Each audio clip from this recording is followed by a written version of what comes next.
Good morning. Apparently, people have an issue with when you type out Xmas instead of writing Christmas. That's a thing. Is it? People get upset at me on X right now. It's Christmas, not Xmas, you fat-faced doofus. I think you're facing Signed Ethan K. Okay. Real quick, before the Kansas City lost to the Raiders yesterday, there was an issue on the field, not the kind that made the Eagle players mad last year in the Super Bowl, where they claimed the field was fixed to help the Kansas City Chiefs win. Roll the tape. This is the Hunt family dog pregame dropping the deuce. Is that poop? Right there on the field at Arrowhead. But the best part is the guy down on your right in the blazer. He sees it and he turns around to pretend like he didn't see the poop so that somebody else has to clean it. Just like we all do at home, right? Right. Nobody scooped that up? Well, eventually someone did. They were hoping Kadarius Toney would accidentally slide into it, but he was deactivated for the game yesterday. But yeah. So listen, when you're a multi-billionaire, your dog goes wherever he wants to go. Yes. Yeah. And somebody else picks it up. Yeah, that's the Chiefs themselves dropped the deuce. Yeah, that was that's got to be an omen, right? That's why they played like poop. Yeah. Boom. Look at you did that. See what I did? See that? We don't need Greg Jennings for that kind of commentary. At all. In any event, from dogs pooping on fields, and it seemed that way for a lot of teams, by the way, that had a lot to play for. Jacoby's got first in football. First in football, we start with the Cleveland Browns. Are the Browns a threat in the AFC? Yeah, they're a threat because they got a great defense. Now you have a veteran quarterback who, by the way, throws as many picks as he does touchdowns. It's 10-7 touchdowns to picks. But he's a guy who's won a Super Bowl. So nothing phases him. He understands the offense. And he found love on a football field. First with his tight end, Joe. And I said last week he got panned for it, but I'm right, that quarterback to tight end combination right now in the moment is the best in the NFL. And then they decided, you see the highlights there, that Amari Cooper's really good. Why don't we throw him the ball? Yeah. And like you said, Jacobs, almost 300 yards in that game. And it was like every time Flacco went back to throw, I'm saying to myself, throw it to Cooper. Throw it to Cooper again. That's what you're saying, too. It was pretty awesome. Yeah, they connected 11 times in that game. But overall, man, if you're the Cleveland Browns, you have a quarterback with playoff experience, right? Like, you don't have to worry about this guy stepping into the next in the offseason, the playoffs. And really being a factor. Like, he's calm, he's cool, he's collected, he knows the offense. You know, you talk about the connection he has with Cooper and Njoku. But overall, man, Joe is stable, right? And that's what you need this time of year. Every other quarterback, whether it's Brock Purdy, you now have questions about, whether it's Trevor Lawrence, he was an interception machine. You have a quarterback right now where there's no question. Well, I disagree with on that. I think the reality, if we're going to tell the whole story about Flacco, he doesn't mind throwing the interception. It doesn't faze him because he's thrown 7, right? Sure. So every time he throws a touchdown, he throws an interception. Yeah. So they do turn the ball over a lot. But this is proof of when you have a badass defense and at least a competent quarterback, you can win a lot of games. And by the way, that's all this is. Great defense, veteran quarterback. Win a lot of games. Yeah, but what you're talking about, the Cleveland Browns have been able to win a game with 4 different quarterbacks. You got this man off a couch, right? He was on a couch watching his kids, and now you're talking about you're going into the playoffs with Joe Flacco, and there's no concerns about him. I understand interceptions are a thing, but from an offensive lineman, I'm looking at a guy who now I can depend on to get us out of tough situations, who can have explosive plays down the field. Yeah, and I'll tell you what else. I want to give Kevin Stefanski credit. I did not think he was a very good coach, full on, and he's done a great job. Not a good job, a great job. This team is sitting right there as a possible division winner. None of us think they'll win the division or get the number 1 seed, but they're a problem for anybody who plays them right now because they're unfazed by negativity, right?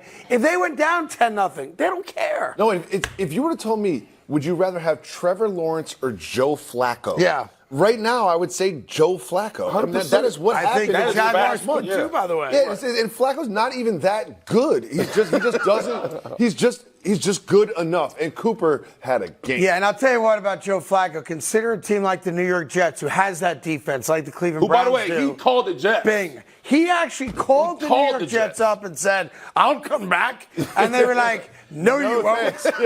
I'd love to come back for the minimum. We'd love to never see you again. We believe in Zach."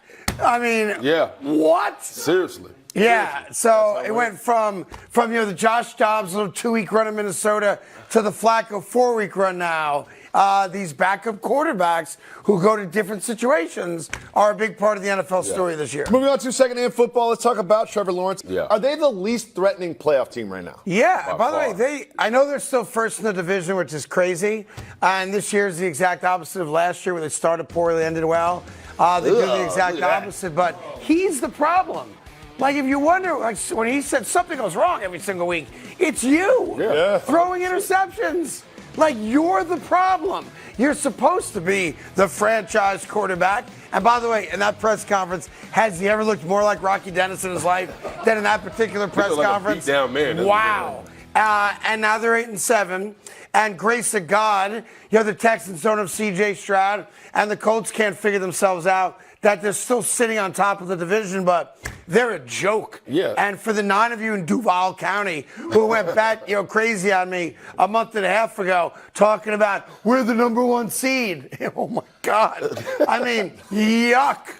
What an embarrassment they've become. It's bad, especially that game against the Bucs, man. Those 2 picks led the scores, right? Yeah. Like, you talk about some of the woes. The woes, you're 100% right. It starts with Trevor Lawrence. You're supposed to be the difference maker and mask some of those deficiencies in offense, and you have yet to do that. You're talking about the last couple of games. You're talking about having 5 picks, 3 fumbles. Like, if you need your quarterback to play his best ball right now, it's right now. Towards the end of the season, going into the playoffs, and you've done nothing. And I understand he's had some injuries, and he's going I don't want to hear it, but Wille. nobody wants to hear it at this point. You are first place, had a 3-game lead. You've lost 4 straight games. You're barely hanging on, and ain't nobody afraid of Jacksonville. No, nobody. Like, matter of fact, if I'm an AFC team, if I'm a wild card team, I want that 5 spot in the worst way, because I'll go to Jacksonville, no problem, and I'll take care of business. And who has the 5 seed right now?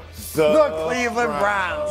Right now, today, Cleveland in Jacksonville, and that would be a pick 'em. Easy. I got Browns. That's crazy. Thinking about Cleveland possibly going down to Jacksonville with old man Flacco and winning that game awesome. against Trevor Lawrence, who's supposed to have. Remember, Trevor Lawrence started the season talking about, I'm going to throw for 5,000 yards. I'm going to rip it and sling it all over the field. Yeah. After that performance, you should be benched, honestly. By the way, I'm with you on that. He's played like crap. And just to give you a little quick forward thinking, Cleveland would play Jacksonville. How about a Buffalo-Kansas City first-round matchup? That's on the table right now. Yeah, right. Miami would have Indianapolis, of course, and for the moment, Baltimore gets the bye. But those AFC playoffs are, can't wait. Moving on to third and football. What are the chances that the Lions are the best team in the NFC? I don't think it's happening. Detroit has the Dallas Cowboys this weekend, and then they have the Minnesota Vikings again next, right? Yep. I just don't see a road where everything falls for them to be the number 1 seed. No. But I also don't think it matters. I think you have a big letdown from them. They just clinched their first division title since 1993, and no joke, gas was $1.16 a gallon, and that's not an exaggeration. When the last time they won. Like, when they last won a division title, Ariana Grande was born that same year, I don't think so. if I may. Eggs cost 87 cents a dozen. They're now $4.50, and if not more. So I think there's a natural letdown. Obviously, they get a home playoff game. I do not think the Lions will be the number 1 seed. No, and if you go back to this game, I mean, the Vikings gave them hell. This wasn't like a dominant performance. Like, I thought that the Lions were going to be able to roll over the Vikings so that they don't have a quarterback. But obviously, the Vikings said, that's not the case. But I don't trust Jared Goff, to be honest with you. Dude, I hate to say it, but I think the Eagles are going to have the number 1 seed. Really? I hate it, just based on schedule. We'll get in more of that later on. I know I'm jumping all over the place. But here's what we're looking at for number 1. So they're all tied schedule record-wise. The Niners have the Rams at the end. The Rams are a good chance they need that game to guarantee them, the playoff spot as a wild card. The Eagles are not going to lose to the Cardinals. And I know the Giants gave them hell yesterday, but they're not losing those 2 games. And the Lions, that's the toughest. I guess. I think Philly's going to get the number 1 seed now. I hate saying it because it bothers me to my core. Couldn't you see him losing to the Giants, though? I can see it happen. You know what's funny? I can see him losing to the Giants. I thought yesterday when the Giants got it after the Taylor to Slayton touchdown pass, I'm like, just 1 fumble, 1 interception again. And then in my head, I'm like, we already got one for a pick 6. But just give me something. And what bothers me, we're not going to show it because we didn't even see it on TV. On the final play of the game, where they throw the ball Tyrod Taylor into the end zone, Blankenship, molest. I thought it looked like Saquon Barkley. Right. No joke. Bare tackle, pushed him out of the end zone, not called. Yeah. And I'm like, come on. But in any event, I think the Lions are a great story. I think the Lions do get a home playoff game, and I do not think there's a guarantee that the Lions win a single playoff game. We're going to move on to fourth down. I'm going to go for it. Is Russell Wilson going to be their quarterback next season? Yeah, by the way, I watched that whole game. They didn't lose because of Russell Wilson. They lost because of a fumbled kick return or punt return, whatever it was, which cost them points. And their defense didn't get the job done and allowed, Bailey Zappi to make big plays when it counted the most. That's not on Russell Wilson. I know they were 3 and out in their last drive, and obviously New England gets the ball, and they kick the field goal. You just saw there to win it. But that loss to me was not on Russell Wilson, and contractually he's 100% coming back next year. That loss is on Sean Payton. And because Kansas City lost, imagine the opportunity they had. 8-7, blood in the water. Oh my God. You have a chance to win the division. No joke. And now, of course, they're way on the outside looking in, and they're not going to make the playoffs at all. But you also got to worry about the relationship between Russ and Peyton, because they don't look happy together. No. Like, as much as every time you see them, there's like some type of discrepancy. There's something going on at each other. They have to fix their relationship on that sideline, because they have to. There's purely some communication. Let me throw something out there just for water cooler conversation. Oh, dude. Knowing that half of you never even go into an office anymore, the other half you're off because it's Christmas week, okay? I've actually developed a trade, all right? And it's a 1-for-1 trade. I'm just wondering if you would make it, and you could pick either side if you want to, okay? Okay. Deshaun Watson for Russell Wilson. I'll take Watson. Did the Denver Broncos make that trade? Deshaun Watson. 100%. The Broncos make it, but the Browns do not. The Cleveland Browns don't make that trade. No. I was going to say, the Browns, I'm not making Right? that trade. No. And by the way, Russell Wilson's contract is a lot shorter, so you can get out of it quicker than you can the Deshaun contract. But if you made that offer, would the Denver Broncos make that deal? I don't think so. I don't want No? Deshaun. No, not with Deshaun Watson, his injuries right now, and the way he looked in this offense in Cleveland. Like he doesn't look nothing like we saw in Houston. The Broncos are looking at Sean Payton and Russell Wilson, and they're both locked up for about 3 or 4 more years, and neither of them want to be with each other. They can't stand each other. Thus, the trade. No. That's why Would you I'm take giving Deshaun you Watson options. as a Jet? I think Deshaun Watson, yes, as a Jet. Yeah, as a 100% Jet. I take him. I mean, that's not 100%, fair. yes. They've got Tim Boyle. 100% I take Deshaun Watson. Except I got Aaron Rodgers for the next 2 years. there you go. And I'm winning back-to-back Super Bowls. That's true. So I'm not Yeah, worried about hurt. Deshaun Yeah, Watson. Kid can dream. Kid can dream. Hey there. Thank you so much for watching The Carton Show. You can subscribe right here to get all the latest bits and segments from the show. And by the way, while you're at it, we have a lot of great shows on FS1, so check them out too.